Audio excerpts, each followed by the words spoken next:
Please take your seats.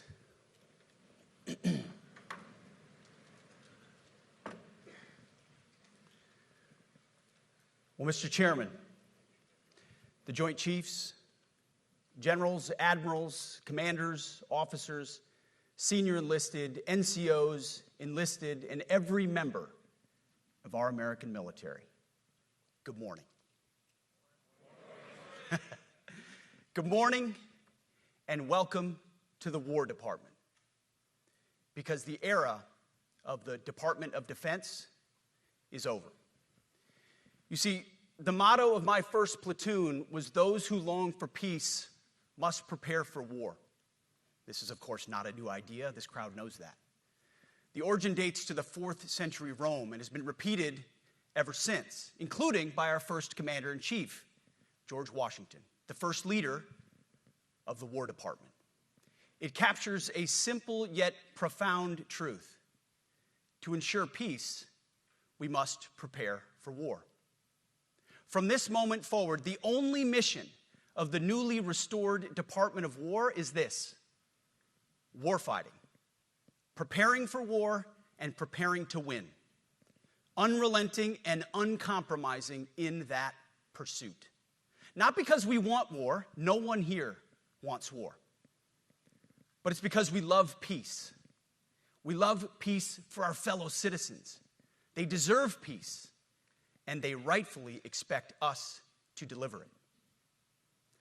Our number one job, of course, is to be strong so that we can prevent war in the first place.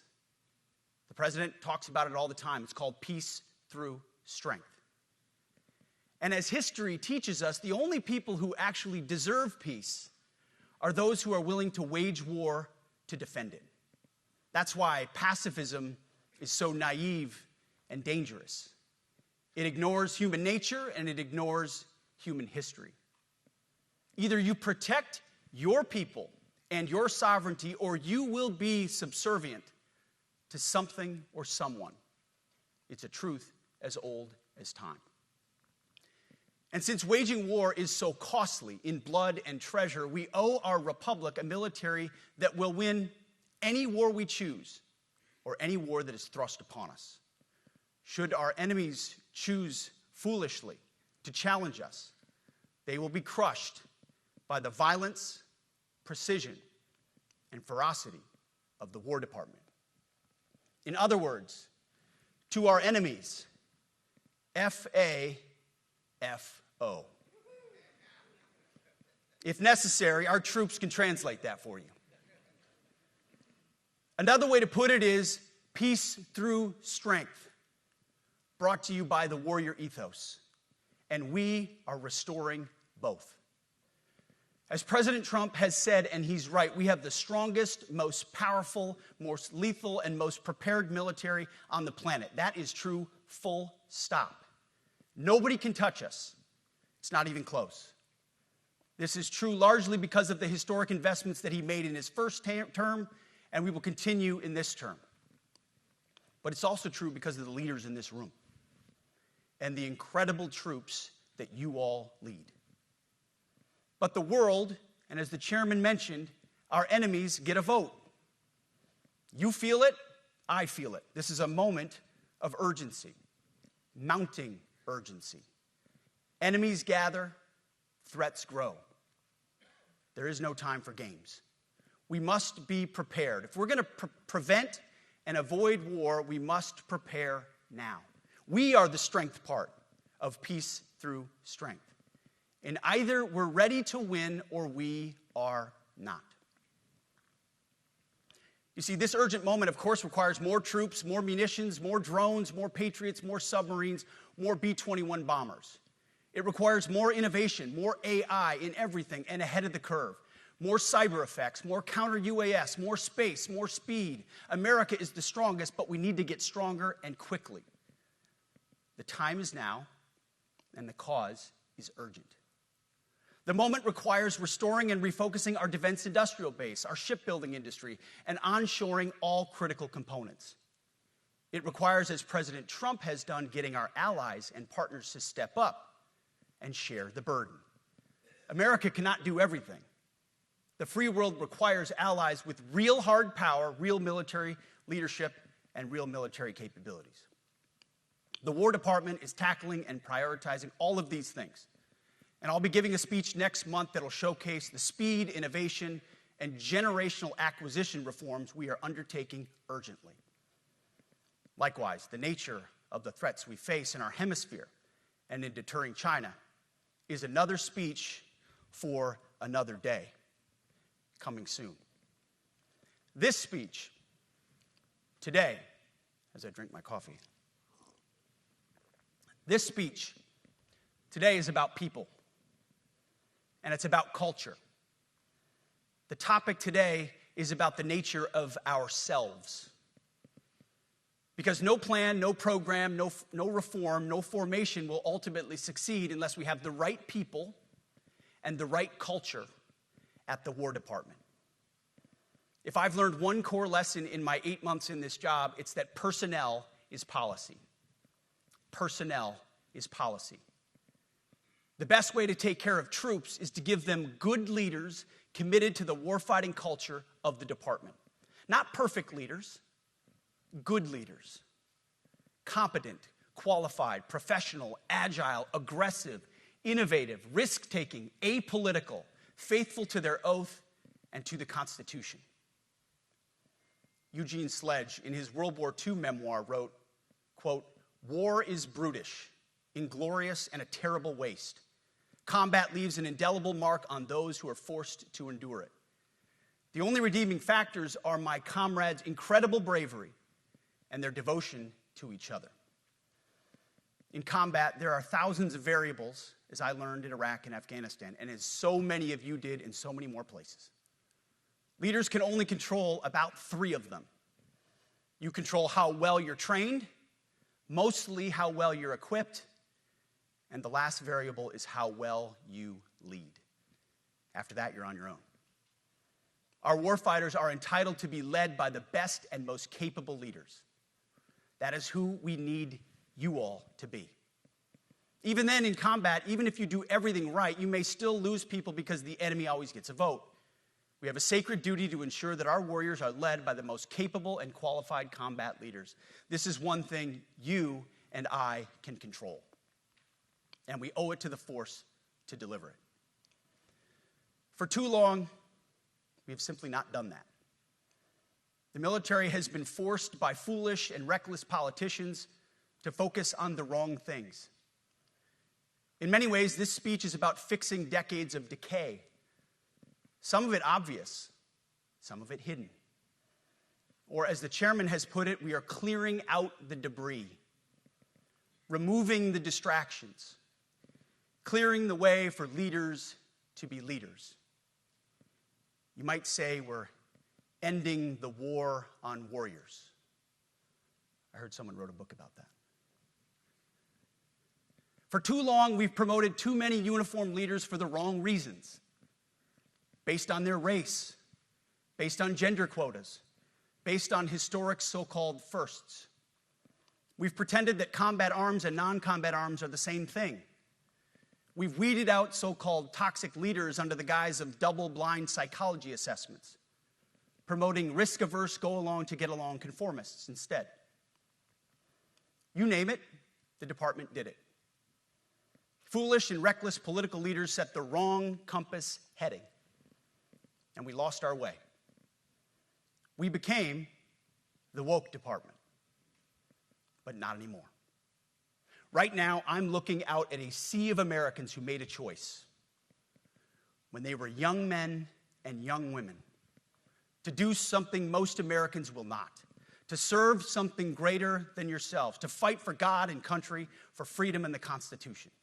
You made a choice to serve when others did not, and I commend you.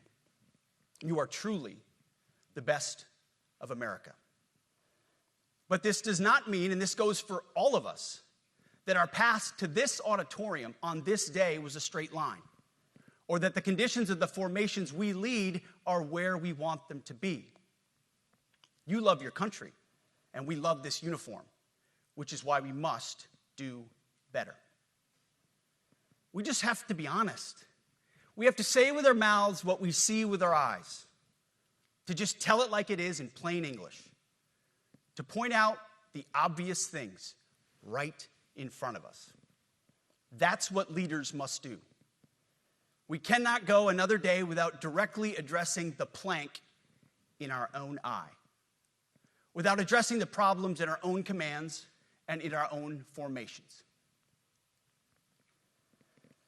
This administration has done a great deal from day one to remove the social justice, politically correct, and toxic ideological garbage that had infected our department, to rip out the politics.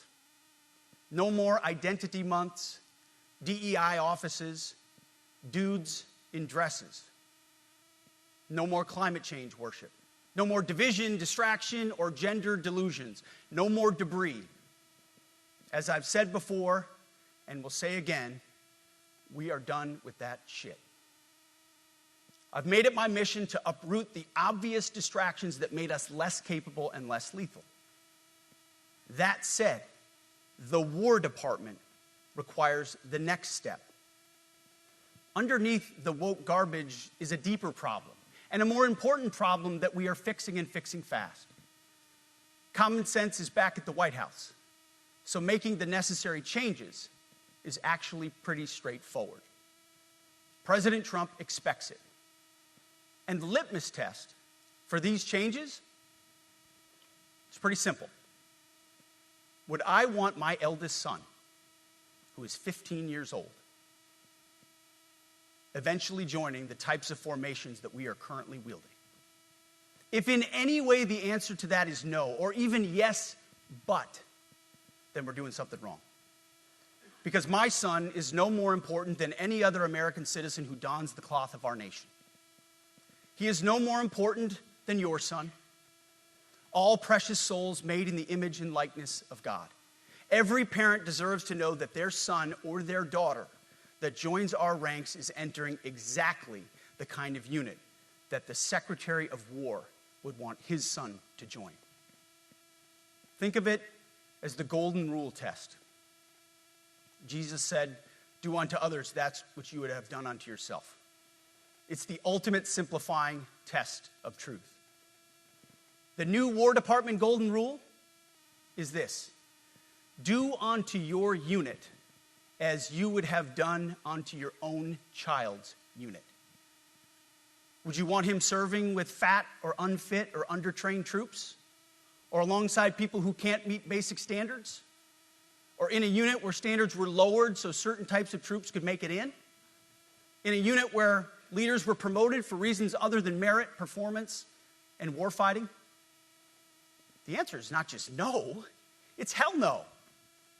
This means at the War Department, first and foremost, we must restore a ruthless, dispassionate, and common sense application of standards.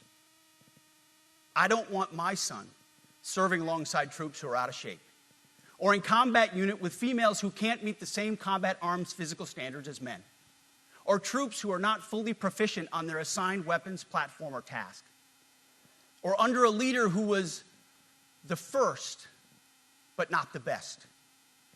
Standards must be uniform, gender neutral, and high. If not, they're not standards. They're just suggestions. Suggestions that get our sons and daughters killed. When it comes to combat arms units, and there are many different stripes across our joint force, the era of politically correct, overly sensitive, don't hurt anyone's feelings leadership ends right now. At every level, either you can meet the standard, either you can do the job, either you are disciplined, fit, and trained, or you are out. And that's why today, at my direction, and this is the first of 10 Department of War directives that are arriving at your commands as we speak and in your inbox. Today, at my direction, each service will ensure that every requirement for every combat MOS, for every designated combat arms position, returns to the highest male standard only. Because this job is life or death. standards must be met. And not just met, at every level we should seek to exceed the standard, to push the envelope, to compete. It's common sense and core to who we are and what we do. It should be in our DNA. Today at my direction, we are also adding a combat field test for combat arms units that must be executable in any environment at any time and with combat equipment. These tests, they'll look familiar. They'll resemble the Army Expert Physical Fitness Assessment or the Marine Corps Combat Fitness Test. I'm also directing that warfighters in combat jobs execute their service fitness test at a gender-neutral, age-normed male standard scored above 70%. It all starts with physical fitness and appearance. If the Secretary of War can do regular, hard PT, so can every member of our joint force. Frankly, it's tiring to look out at combat formations, or really any formation, and see fat troops. Likewise, it's completely unacceptable to see fat generals and admirals in the halls of the Pentagon and leading commands around the country and the world. It's a bad look. It is bad, and it's not who we are. So whether you're an airborne ranger or a chairborne ranger, a brand new private or a 4-star general, you need to meet the height and weight standards and pass your PT test. And as the chairman said, yes, there is no PT test. But today, at my direction, every member of the joint force at every rank is required to take a PT test twice a year, as well as meet height and weight requirements twice a year, every year of service. Also today, at my direction, every warrior across our joint force is required to do PT every duty day. Should be common sense. I mean, most units do that already, but we're codifying it. And we're not talking like hot yoga and stretching. Real hard PT, either as a unit or as an individual. At every level, from the Joint Chiefs to everyone in this room to the youngest private, leaders set the standard. And so many of you do this already. Active, Guard, and Reserve. This also means grooming standards. No more beards, long hair, superficial individual expression. We're going to cut our hair, shave our beards, and adhere to standards. Because it's like the broken windows theory of policing. It's like when you let the small stuff go, the big stuff eventually goes. So you have to address the small stuff. This is on duty, in the field, and in the rear. If you want a beard, you can join Special Forces. If not, then shave. We don't have a military full of Nordic pagans. But unfortunately, we have had leaders who either refuse to call BS and enforce standards, or leaders who felt like they were not allowed to enforce standards. Both are unacceptable. And that's why today at my direction, the era of unprofessional appearance is over. No more beardos. The era of rampant and ridiculous shaving profiles is done. Simply put, if you do not meet the male-level physical standards for combat positions, cannot pass a PT test, or don't want to shave and look professional, it's time for a new position or a new profession. I sincerely appreciate the proactive efforts the secretaries have already taken in some of those areas, service secretaries. And these directives are intended to simply accelerate those efforts. On the topic of standards, allow me a few words to talk about toxic leaders. Upholding and demanding high standards is not toxic. Enforcing high standards, not toxic leadership. Leading warfighters toward the goals of high, gender-neutral, and uncompromising standards in order to forge a cohesive, formidable, and lethal Department of War is not toxic. It is our duty, consistent with our constitutional oath. Real toxic leadership is endangering subordinates with low standards. Real toxic leadership is promoting people based on immutable characteristics or quotas instead of based on merit. Real toxic leadership is promoting destructive ideologies that are an anathema to the Constitution and the laws of nature and nature's God, as Thomas Jefferson wrote in the Declaration of Independence. The definition of toxic has been turned upside down, and we're correcting that. That's why today at my direction, we're undertaking a full review of the department's definitions of so-called toxic leadership, bullying, and hazing, to empower leaders to enforce standards without fear of retribution or second guessing. Of course, you can't do like nasty bullying and hazing. We're talking about words like bullying and hazing and toxic. They've been weaponized and bastardized inside our formations, undercutting commanders and NCOs. No more. Setting, achieving, and maintaining high standards is what you all do. And if that makes me toxic, then so be it. Second, today at our direction, we're ensuring that every service, every unit, every schoolhouse, and every form of professional military education conduct an immediate review of their standards. Now, we've done this in many places already, but today it goes across the entire Department of War. Any place where tried and true physical standards were altered, especially since 2015 when combat arms standards were changed to ensure females could qualify, must be returned to their original standard. Other standards have been manipulated to hit racial quotas as well, which is just as unacceptable. This too must end. Merit only. The president talks about it all the time, merit-based. Here are two basic frameworks I urge you to pursue in this process. Standards I call, my staff's heard all about them, the 1990 test and the E6 test. The 1990s test is simple. What were the military standards in 1990? And if they have changed, tell me why. Was it a necessary change based on the evolving landscape of combat? Or was the change due to a softening, weakening, or gender-based pursuit of other priorities? 1990s seems to be as good a place to start as any.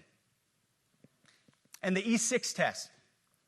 Ask yourself, does what you're doing make the leadership, accountability, and lethality efforts of an E6, or frankly an O3, does it make it easier or more complicated? Does the change empower staff sergeants, petty officers, and tech sergeants to get back to basics? The answer should be a resounding yes. The E6 test, or O3 test, clarifies a lot, and it clarifies quickly. Because war does not care if you're a man or a woman. Neither does the enemy. Nor does the weight of your rucksack, the size of an artillery round, or the body weight of a casualty on the battlefield who must be carried. This, and I want to be very clear about this, this is not about preventing women from serving. We very much value the impact of female troops. Our female officers and NCOs are the absolute best in the world. But when it comes to any job that requires physical power to perform in combat, those physical standards must be high and gender neutral. If women can make it, excellent. If not, it is what it is. If that means no women qualify for some combat jobs, so be it. That is not the intent, but it could be the result, so be it. It will also mean that weak men won't qualify because we're not playing games. This is combat. This is life or death. As we all know, this is you versus an enemy hell-bent on killing you. To be an effective, lethal fighting force, you must trust that the warrior alongside you in battle is capable, truly physically capable of doing what is necessary under fire. You know this is the only standard you would want for your kids and for your grandkids. Apply the War Department Golden Rule, the 1990 test, and the E6 test, and it's really hard to go wrong. Third, we are attacking and ending the walking on eggshells and zero defect command culture. A risk-averse culture means officers execute not to lose instead of to win. A risk-averse culture means NCOs are not empowered to enforce standards. Commanders and NCOs don't take necessary risks or make tough adjustments for fear of rocking the boat or making mistakes.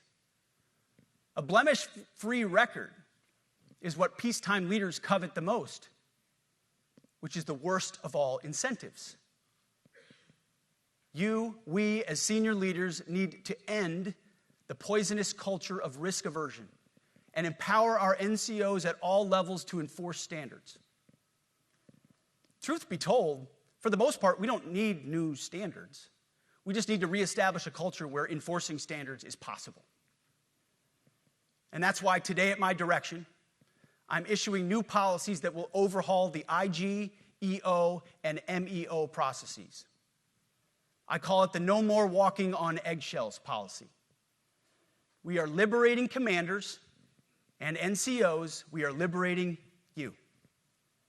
We are overhauling an inspector general process, the IG, that has been weaponized, putting complainers, ideologues, and poor performers in the driver's seat.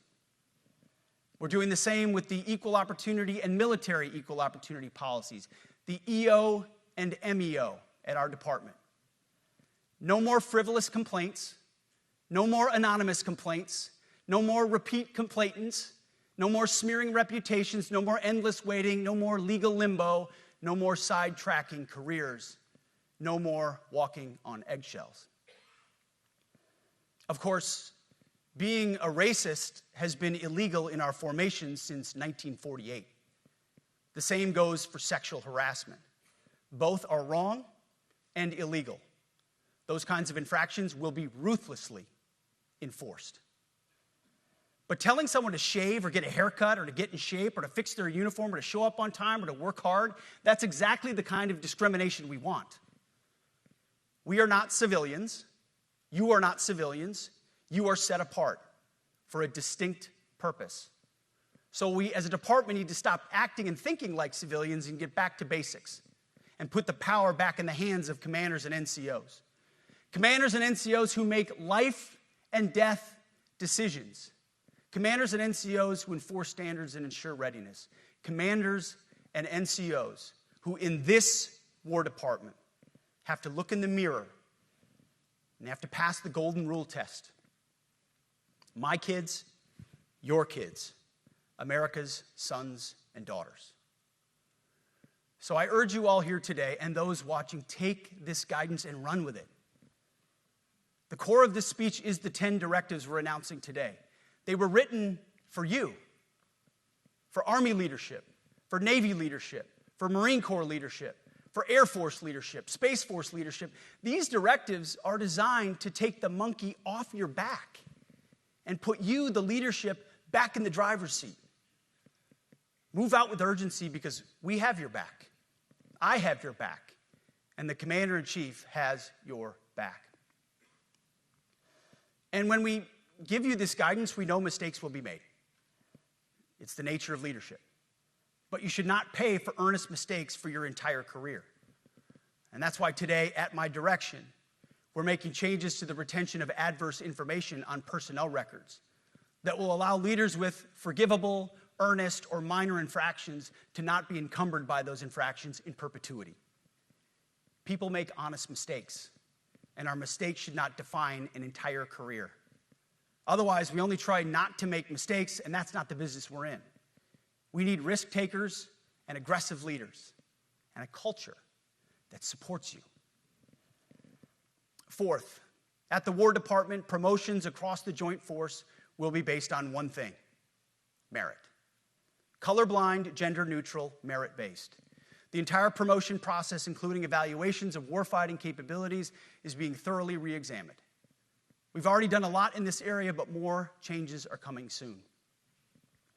We'll promote top-performing officers and NCOs faster and get rid of poor performers more quickly. Evaluations, education, and field exercises will become real evaluations, not box checks, for every one of us at every level. These same reforms happened before World War II as well. General George Marshall and Secretary of War Henry Stimson did the same thing. And we won a world war because of it. As it happens, when he started the job, Chairman Kane gave me a frame and a photo to hang in my office. A matching frame and photo hangs in his. It's a photo of Marshall and Stimson preparing for World War II. Those two leaders famously kept the door open between their offices for the entirety of the war. They worked together, civilian and uniform, every single day. Chairman Kane and I do the same. There is no daylight between us. Our doors are always open. Our job together is to ensure our military is led by the very best, ready to answer the nation's call. Fifth, as you have seen, and the media has obsessed over, I have fired a number of senior officers since taking over. The previous chairman, other members of the Joint Chiefs, combatant commanders, and other commanders. The rationale for me has been straightforward. It's nearly impossible to change a culture with the same people who helped create or even benefited from that culture, even if that culture was created by a previous president and previous secretary. My approach has been simple. When in doubt, assess the situation, follow your gut, and if it's the best for the military, make a change. We all serve at the pleasure of the president every single day. But in many ways, it's not their fault. It's not your fault. As foolish and reckless as the woke department was, those officers were following elected political leadership. An entire generation of generals and admirals were told that they must parrot the insane fallacy that, quote, our diversity is our strength. Of course, we know our unity is our strength. They had to put out dizzying DEI and LGBTQI+ statements. They were told females and males are the same thing, or that males who think they're females is totally normal. They were told that we need a green fleet and electric tanks. They were told to kick out Americans who refuse an emergency vaccine. They followed civilian policies set by foolish and reckless political leaders. Our job, my job, has been to determine which leaders simply did what they must to answer the prerogatives of civilian leadership, and which leaders are truly invested in the woke department, and therefore incapable of embracing the War Department and executing new lawful orders. That's it. It's that simple. So for the past 8 months, we've gotten a good look under the hood of our officer corps. We've done our best to thoroughly assess the human terrain. We've had to make trade-offs and some difficult decisions. It's more of an art than a science. We have been and will continue to be judicious, but also expeditious. The new compass heading is clear. Out with the Shirellis, the Mackenzies, and the Millies, and in with the Stockdales, the Schwarzkopfs, and the Pattons. More leadership changes will be made, of that I'm certain. Not because we want to, but because we must. Once again, this is life and death. The sooner we have the right people, the sooner we can advance the right policies. Personnel is policy. But I look out at this group, and I see great Americans. Leaders who have given decades to our great republic, at great sacrifice to yourselves and to your families. But if the words I'm speaking today are making your heart sink, then you should do the honorable thing and resign. We would thank you for your service. But I suspect, I know, the overwhelming majority of you feel the opposite. These words make your hearts full. You love the War Department because you love what you do, the profession of arms.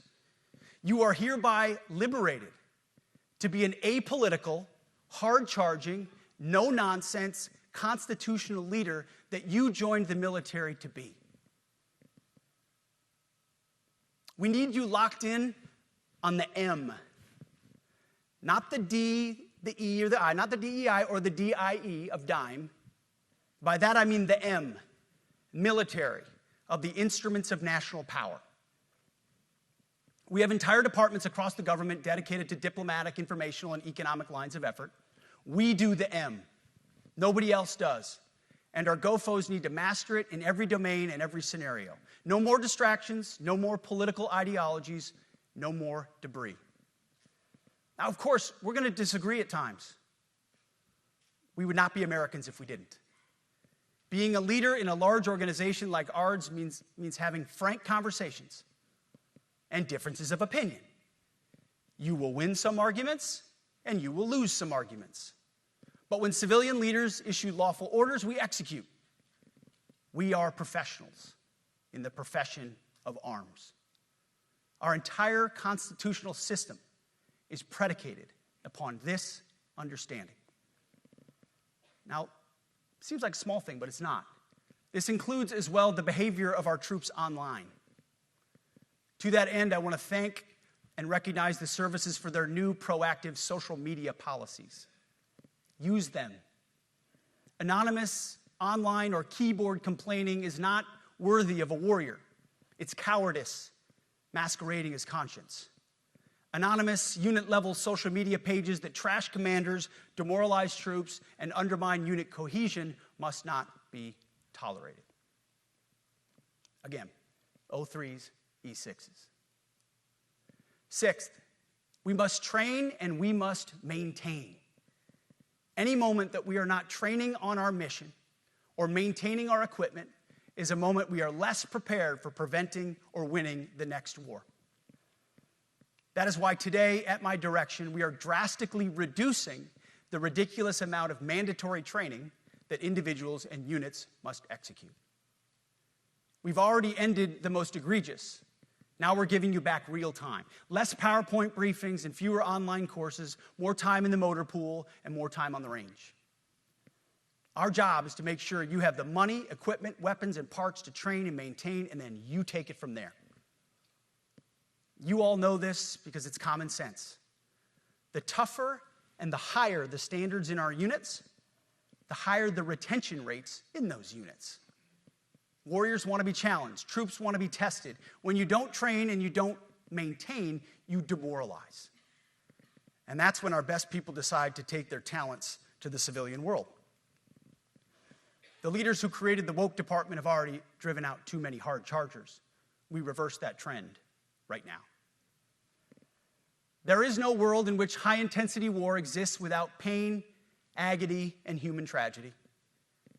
We are in a dangerous line of work. You are in a dangerous line of work.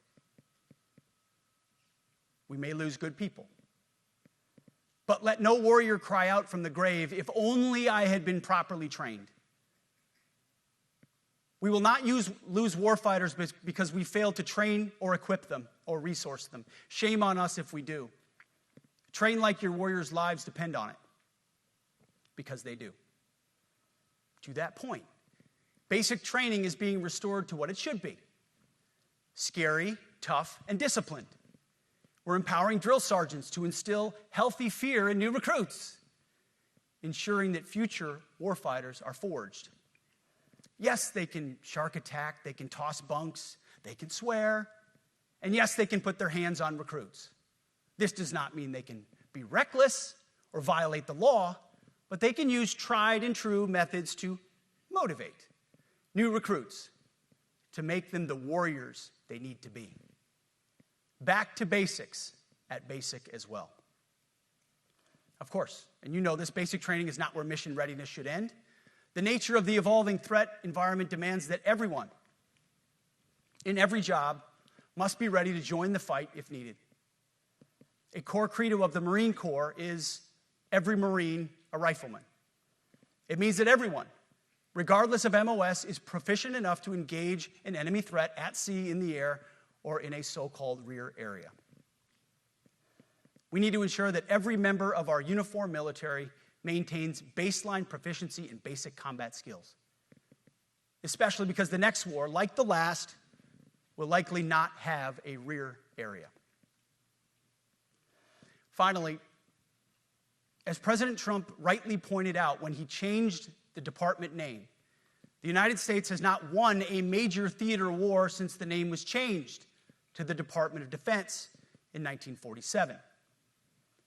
One conflict stands out in stark contrast: the Gulf War. Why? Well, there's a number of reasons, but it was a limited mission with overwhelming force and a clear end state. But why did we execute and win the Gulf War the way we did in 1991? There's two overwhelming reasons. One was President Ronald Reagan's military buildup gave an overwhelming advantage. And two, military and Pentagon leadership had previous formative battlefield experiences. The men who led this department during the Gulf War were mostly combat veterans of the Vietnam War. They said never again to mission creep or nebulous end states. The same holds true today. Our civilian and military leadership is chock full of veterans from Iraq and Afghanistan who say never again to nation building and nebulous end states. This clear-eyed view, all the way in the White House, combined with President Trump's military buildup, postures us for future victories if, and we will, and when we embrace the War Department. And we must. We are preparing every day. We have to be prepared for war, not for defense. We're training warriors, not defenders. We fight wars to win, not to defend. Defense is something you do all the time. It's inherently reactionary and can lead to overuse, overreach, and mission creep.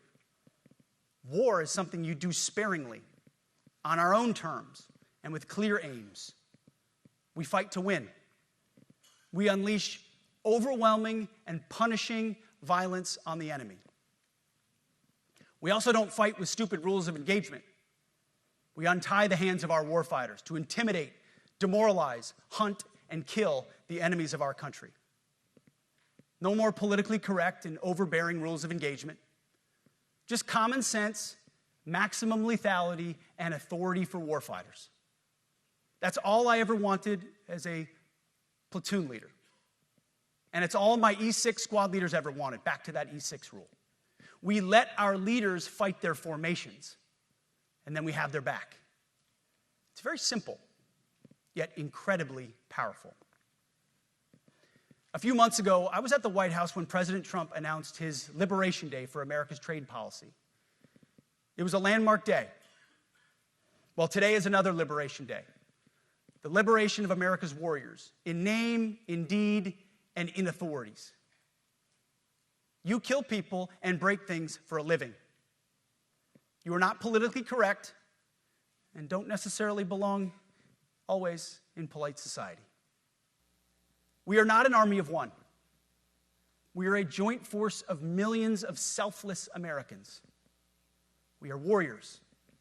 We are purpose-built, not for fair weather, blue skies, or calm seas.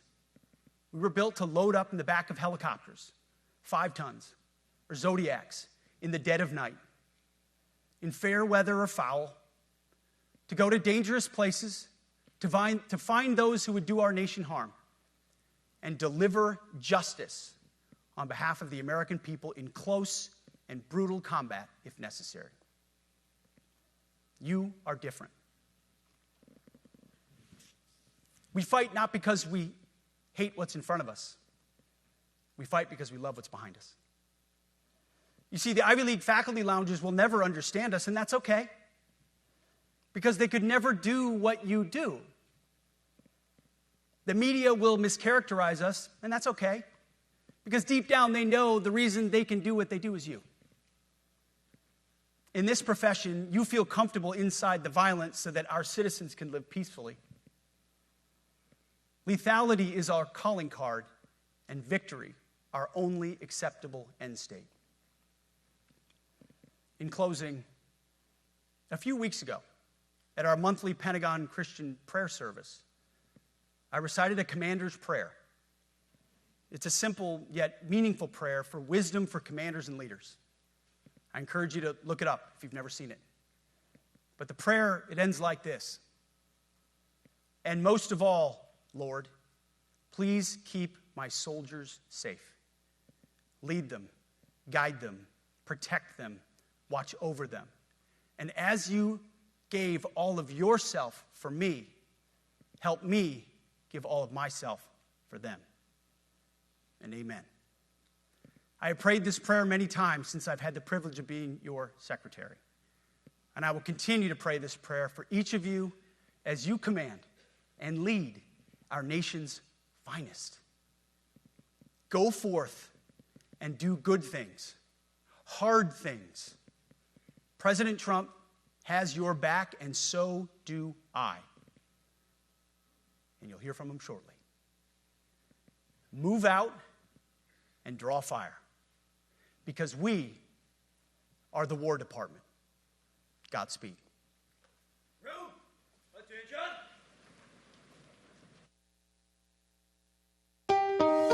Thanks for watching. Here's another story you may like, and subscribe to the WSBT 22 YouTube channel.